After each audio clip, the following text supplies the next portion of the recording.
bill for me. Yeah. Our bill's not a great bill. We got some comments on it. It's way too tight. Yeah. Right. Way too tight. But I got to get a vote.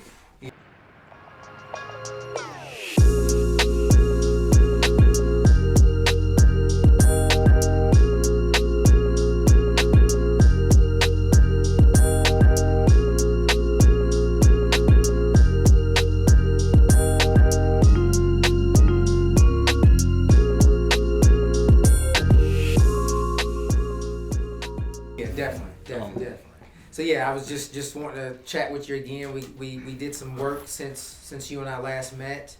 So we wanted to kind of share some of the new findings that we've discovered, and again try to just be an advocate to help you get the bill passed. Obviously, as you mentioned, it's already tight, and we've already observed that. So we just have a couple suggestions. Are y'all Kentucky citizens, right? Yes. Okay. So good, because I'm hoping that we can, all the businesses that get the contracts, I hope they're Kentuckians. I mean, it has to be grown in Kentucky, but I don't know that the processor and all that has to be in Kentucky.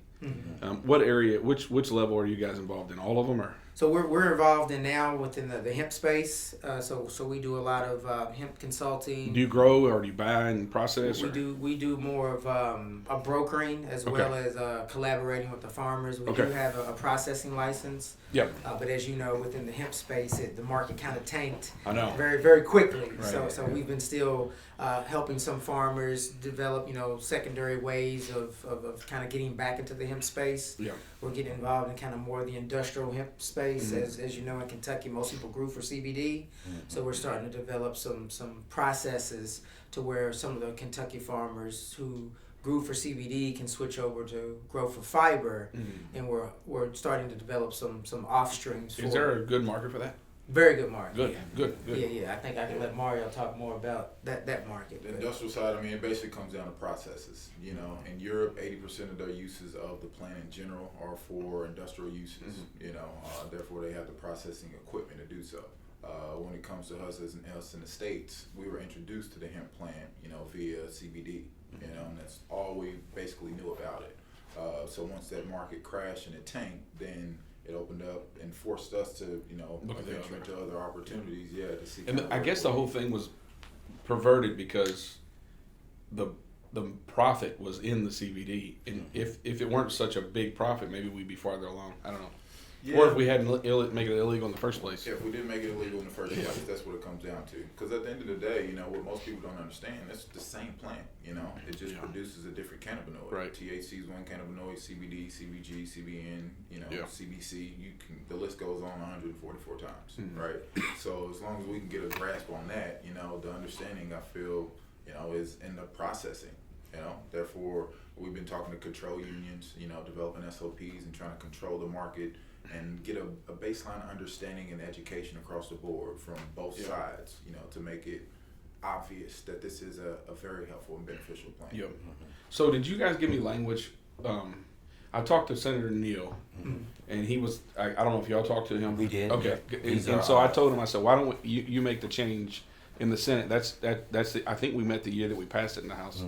So we wrote, prior to COVID, we wrote these two amendments. And our main goal is to include social economics. Yeah, I can either put this in on committee sub, or I can have Gerald put it in, or, I guess committee sub would be the safest way to do it. Because we understand that your bill is actually in the committee of committees. So according to all bills we do it differently now. All bills stay there until it's ready to pass. Okay. And so I'm meeting with Stivers tomorrow in the Senate. Obviously, it's not the House, but the Senate. And then, and I'm actually whipping the vote in the House. I got the whip card right here. And then as soon as I get enough votes, we're gonna. I got enough votes right now, but I got to get a super majority for whatever. And I'm gonna get it. And as soon as I get it, then we'll move it. So yeah, we've talked strategies, we've strategized, but we want to talk specifics. Yeah. We want to ensure that social economics. Yeah. Tell me what does social economics mean? Social economics is just an inclusive way of having individuals involved in the industry who look like us. I'm not sure if you're familiar with Kentucky's history. So it's I see it's minority. Right, minority based. So it's not socioeconomics. Well, the other piece there is the residency piece. Okay. So we want that to be inclusive of all individuals, who may suffer from poverty or who are low educated, because what we need to do is we need to build a workforce for this economy that we're building. So that workforce is going to have to be fed. And so what does this do? So they get at least 25% of the businesses have to be qualified under social equity applicant. Right. Okay. And then over here, what's the difference in this one? That's the minority piece. Well, both of those pieces are basically based off of a point system in terms of the application. Okay. So just extra points are giving to individuals. It's who not are either Kentucky. or. It's both. Okay. It's So, both. so one of them is about if you're a Kentucky resident, then you would potentially get more points on your application. Yeah. And the other is about if you are considered in a social economic class, then you would get more points on your resume. With the understanding that when we work with the LRC to write it, and when we looked and benchmark with other states that have added social economic platforms to their cannabis bill, we understand that there's some things are unconstitutional. You can't say certain things, and we're not, Right. we're not politicians. That's the first thing I think of when I think of residency is, but then so I'm a lawyer. I teach constitutional law every few years at U of L Law School, and we can't violate the Commerce Clause, but there's an exception to that, and I got to think closely about whether this meets it. There's an exception to that when the state's a market participant, then the same rules don't apply. So if you have a business and I have a business, private businesses, and you live in Louisville and I live in Indiana, the government can't discriminate against me as an Indiana person because we're private business. They can't say, your business gets all these tax benefits that mine doesn't if we're in the same, same space. But when the government is a participant and the government is the payor, then you can discriminate based on residency status or whatever. And so I got to think whether I think this would be a I think market. It's the Interstate Commerce Clause. There are a few lawsuits that are pending in Missouri in other and states. Maine. They have a residency protection Right. clause. Yes, but that, as you said, it Part of me discriminates thinks on let's that, just do it and let them interstate sue. commerce. Yeah. But that's what we want to do. One of our goals is to prevent litigation. Because once the bill passes, litigation always happens, and it kind of stymies the progress of the bill. No, that's true. So we want to try and prevent that. Right now is why we're glad that we had this opportunity to sit down and meet with you. Yeah, 25% seems high to me. In a state where I don't know the minority population in Kentucky, but it's not 25%. Yeah, I think it's closer to 14%. It's closer to 14. And does that include Hispanic and Asian and so forth? Or I'm not- all the things that are on here? I think it's written out in there. So, Yeah, okay. I'm in the contract It is, industry, so when it comes to government contracts and inclusion, when it comes to that, they usually, I believe, it's a 12% inclusion rate. Okay. A good faith effort. It's 12%. Include 12%. Okay. They said these amendments were written prior to COVID, so we understand these are outdated. Yeah. So yeah. new additions can be, So let me brought up now. look at these. I'm going to talk to Senator Neal about it because I've been working with him a lot in the Senate and Stephen West in the Senate, who's a guy from Fleming County. I think he's from Fleming County. He's got Fleming County in his district, maybe from Mason County. Anyway, those are the two guys I'm working with in the Senate just to make sure that they're comfortable with it. And if so, what I think I'm going to do is just make it as a committee sub, because if you make it a floor amendment, then I got to vote on it individually, and it takes more time, and then it highlights the issue, and I don't want to highlight any issue. I want the whole thing to be as a package. So, but So from what I'm hearing from you is that you are in support of yeah, inclusion. yeah, I agree with that. I agree with that. And I really like the residency part also. I got to figure out if we can do that. Have there been any court decisions? Do you know? You said there were court cases. Yeah, there were the court cases that CJ is talking about. The way that we wrote it was more about it being additional points in their application. So maybe if the total application adds up to 100, essentially you get maybe another 2 points for these two pieces. And the reason why we did it on a point system is because we had already researched a lot of the cases that did emerge. So I do believe in Missouri they lost. So they had to get rid of the residency piece, and it's pending in Maine. Okay. But you have further knowledge on that since you do I'll look constitutional more. law. Yeah, I'll look more into that. I think maybe they found we're not a market participant, but I'll figure that out. When you say the market participants part, can you elaborate? You Yeah, know, the state of Kentucky is garbage, for example.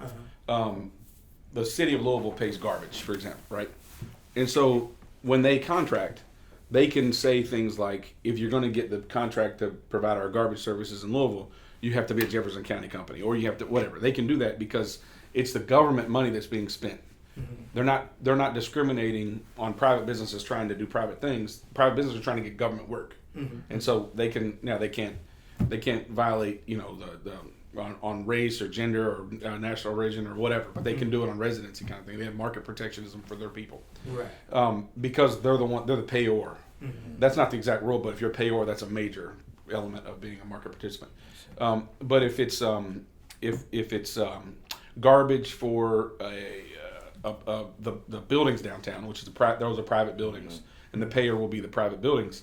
They can't say, if you're going to do any garbage business in Louisville, you have to be a Jefferson County resident. They're not allowed to do that. They can't control and discriminate in that way because the government, the taxpayer is not the one footing the bill, and other things, but the footing the bill is the major thing. So that's kind of the difference. Gotcha. Here, I don't know if we would be a market participant or not, because the government's really not paying for this.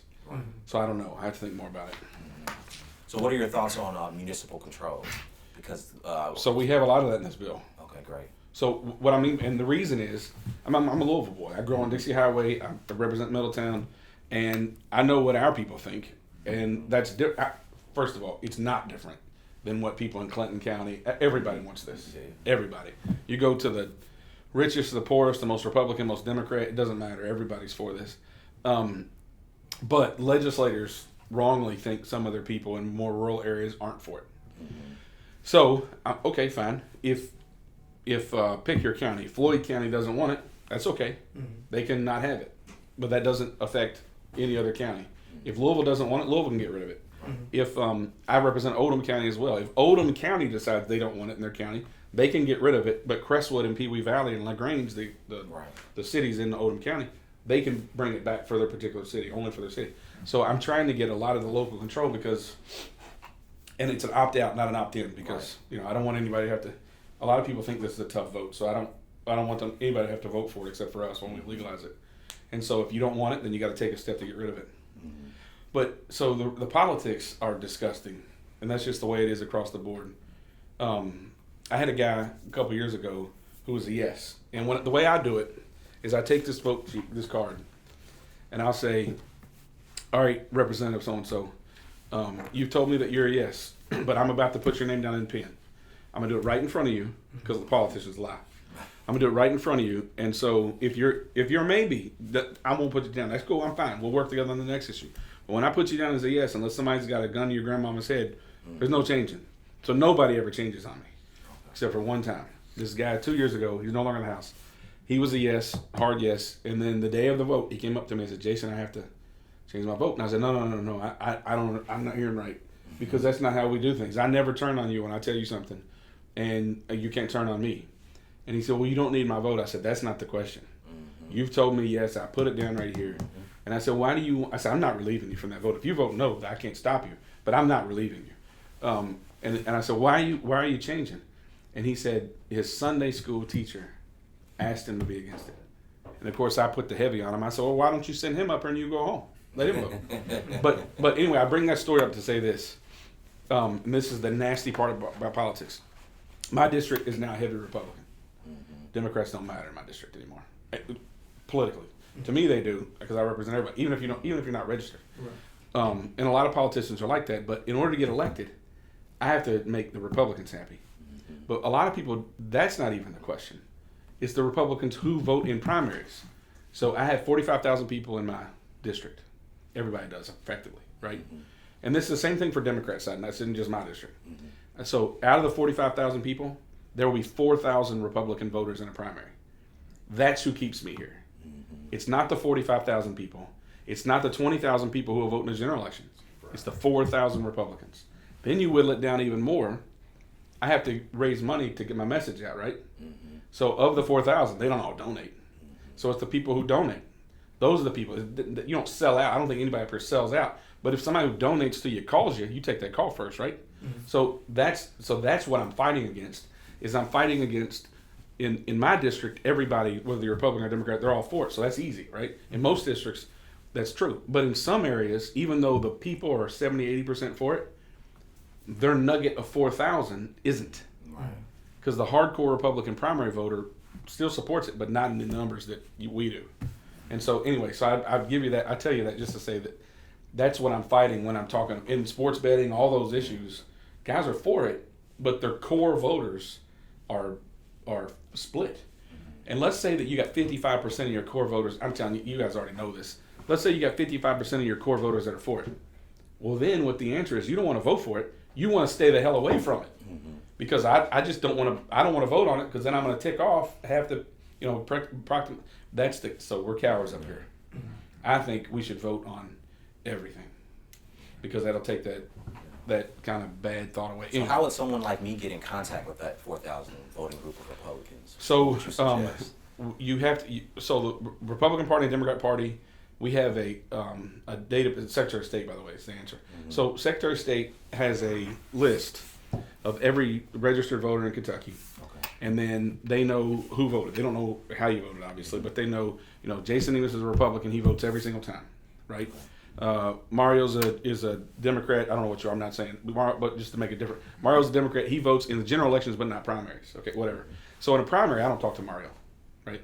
One in my hypothetical is a Democrat. Two, let's say you're a Republican, but you only vote in general elections. I'm not talking to you either. Right. Because you're not voting in the primary. Right. So I know when, I don't know if you're going to vote the next time, but I know based on your history. Yeah. So in the primary, 4,000 people vote. I'm only talking to 6,000 people. I'm not talking to 45,000. So I'm only mailing and hitting on digital the people who I know vote. So where do I get that information? The Secretary of State has the information, and the Democrats and the Republicans, and I'm sure other groups also, but I know they do. They get an open records request to the Secretary of State. They data dump them. What we do, I don't know what Democrats do. What we do is we send that information to the National Republican Party. They put it in, do all what they do with the organizing the data, and then they send it back to us, and then I can run a report. For example, I live in precinct F164, so I can run a report for all Republicans that vote in every primary, all Republicans that vote in half the primaries or whatever in my district, and I can do that for across the entire state. Gotcha. So that's who I know I'm talking to. So when I do a survey, if you're not registered, I don't give a damn what you think. I mean, I care because I'm a representative, but with respect to whether I'm going to win an election, I know we're talking about campaigns here. I don't. That person doesn't get surveyed. So if that group of people who are non-registered has a different view, it doesn't come to me.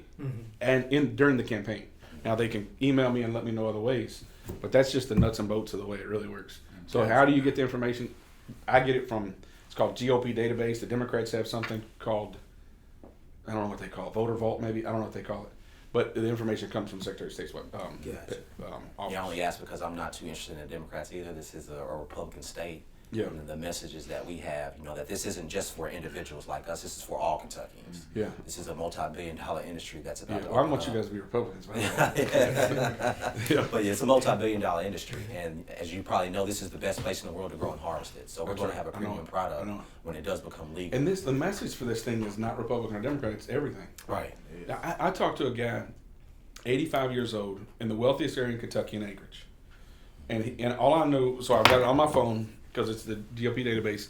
I got his name. I got how old he is. I have how many people live at the house or registered. He's the only one that's registered at his house, which is odd in Anchorage. And so I knock on the door. 85-year-old guy. He's big as Mario. He's a huge, big old boy. So he comes to the door, and I start the pitch. Right. My name is Jason Nemes. I'm your state representative, run for re-election. Blah blah blah. He stops me, and he says, "Aren't you that guy pushing marijuana?" And I thought, "Oh shit." 85-year-old Republican, big old boy. He put me down in a heartbeat. He doesn't like what I think about marijuana. So I started, getting ready to defend myself, and I'm not gonna say he starts tearing up. The dude starts bawling. Never seen him before in my life. He starts bawling, and I said, "What's on your mind, buddy?" And he points to the living room. It must have been on the couch. He said, "My wife died a few months ago, and she couldn't get off that couch. And we have two sons that don't live in Kentucky." And then he starts talking like low, like nobody's around, but he's hurt. I know. And he says, "My sons brought their mom marijuana, and it allowed her to live. She could get off the couch." That ain't Republican. That ain't Democrat. That's all of us. Absolutely.